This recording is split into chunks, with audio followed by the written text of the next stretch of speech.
relatively new purpose-built resort in the Purcell Mountains, only a couple of hours' drive from Banff. Heather and Don Bilodeau run the ski school here. Both of them were members of the Canadian Olympic demonstration team, so I couldn't have asked for better guides to the slopes. The School of Skiing, we think, is mostly to inspire people to the adventure and the romance of skiing again, rather than perfect technical skiing. How extensive is the skiing here?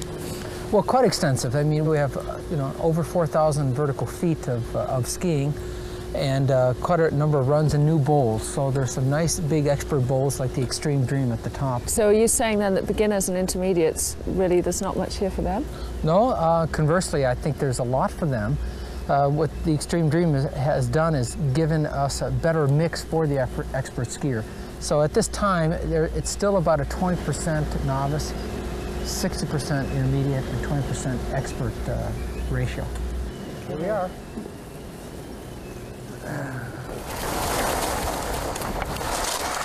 Tell me about parabolic skis. They seem to be the latest development. I believe it's skiing's answer to the excitement that snowboarding is showing.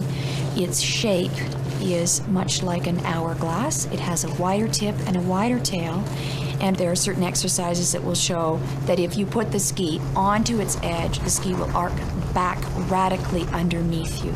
So it enables an intermediate skier to achieve that wonderful inertia feeling of getting onto a ski edge and being moved to the inside of a turn.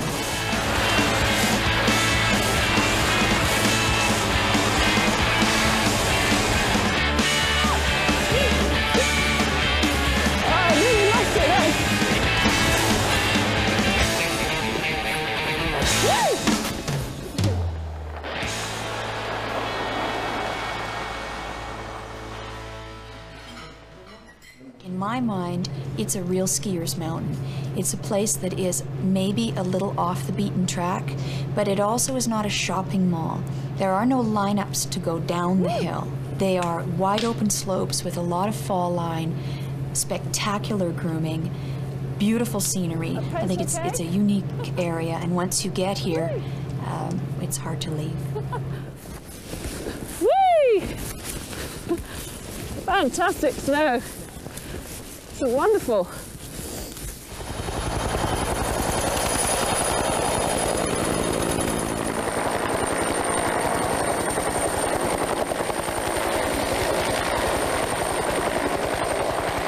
Obviously, one of the most important things when you're skiing is the weather. And yesterday it snowed all day and it snowed overnight, big fall of snow, which actually is perfect when you're going off-piste.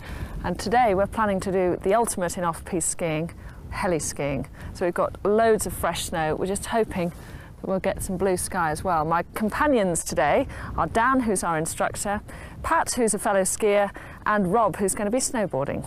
Thousands of people put in hundreds of thousands of days helicopter skiing in Canada, and in the past 20 years there's been maybe 20 or 25 fatalities in all that time. So, you know, I think your chances of having an exciting, fun day and coming back safe in one piece are pretty high. I'm going to talk now about this very important piece of equipment. Please treat it with respect and care, and listen carefully. I'm going to tell you now how it works. It's designed to send out a signal, and each one of them are also capable of receiving signals from the other ones. These are used for finding and locating people when they're buried in avalanches. When you get close to where somebody who's been buried in an avalanche is, under the snow, the beeping gets louder. And when you're searching, if you walk the wrong direction, the beeping will get fainter. Any questions on that?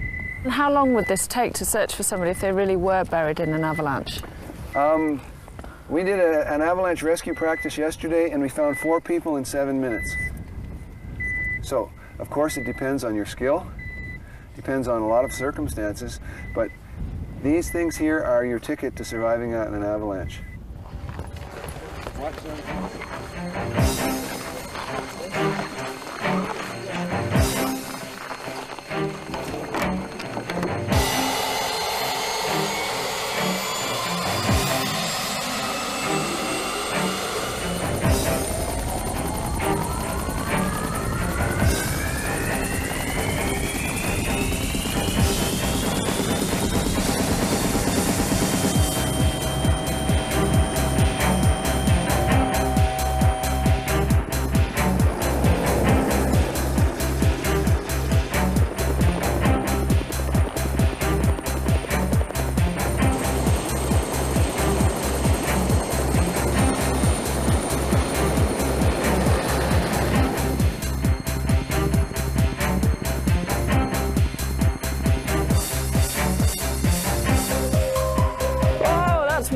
beautiful. I love this stuff. It's not like a normal ski area because, of course, we're the only ones who come here. So there would never be more than 20 or 30 people here on any given day. So with the regularity of the snowfall, it's almost always powder. So really we have the mountain to ourselves. They're the closest human being to us right now, I would say, is about 25 miles away. Wow. Our area is about 2,000 square kilometers, and we're the only ones who are allowed to ski in that area, so it's wilderness, it's real wilderness, and when the helicopter goes away, it gets very quiet. Pat, what do you think of the conditions today? Excellent, especially for early season. I mean, excellent powder in the trees. I mean, that's the best snow you always get is in the trees, so. Whoa! Good to be here.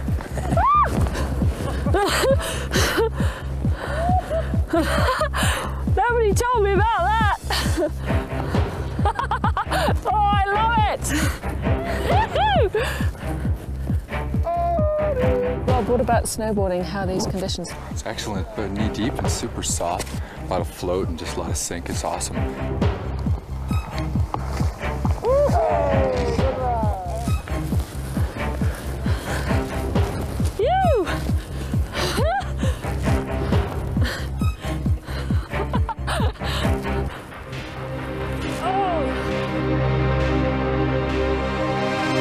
Do you need to be an expert to do this sort of skiing? You used to have to be. We ask that people are intermediate skiers with a little bit of adaptability. And now with these wider, fat skis, it's made it so that everybody can do it and enjoy themselves. It puts you in a position to want to ski a lot more during the day because you end up having so much extra energy left. You don't get near as tired.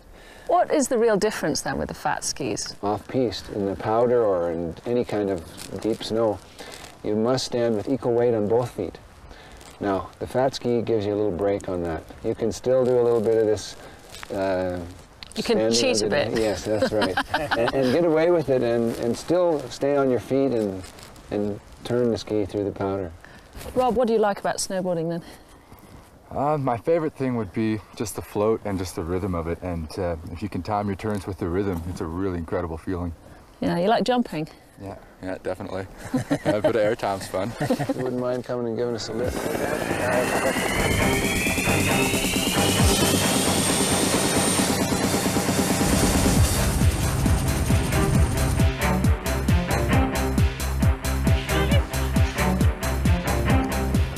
I think I'm beginning to get the hang of powder skiing. The helicopter makes it so easy to get to these remote spots with completely untouched snow.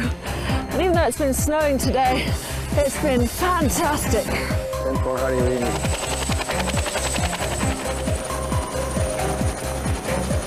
The great thing about heli skiing is that you can ski in places you could never otherwise reach and enjoy virgin powder snow.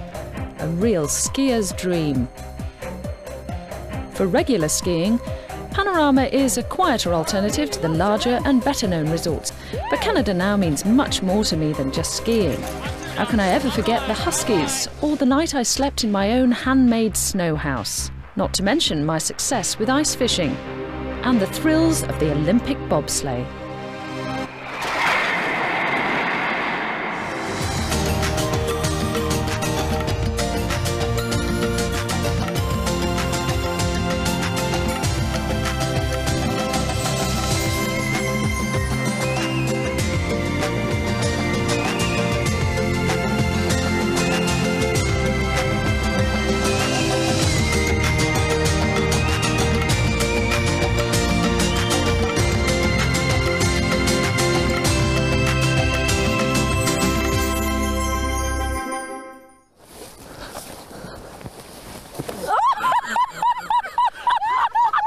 Right, we've got that shot.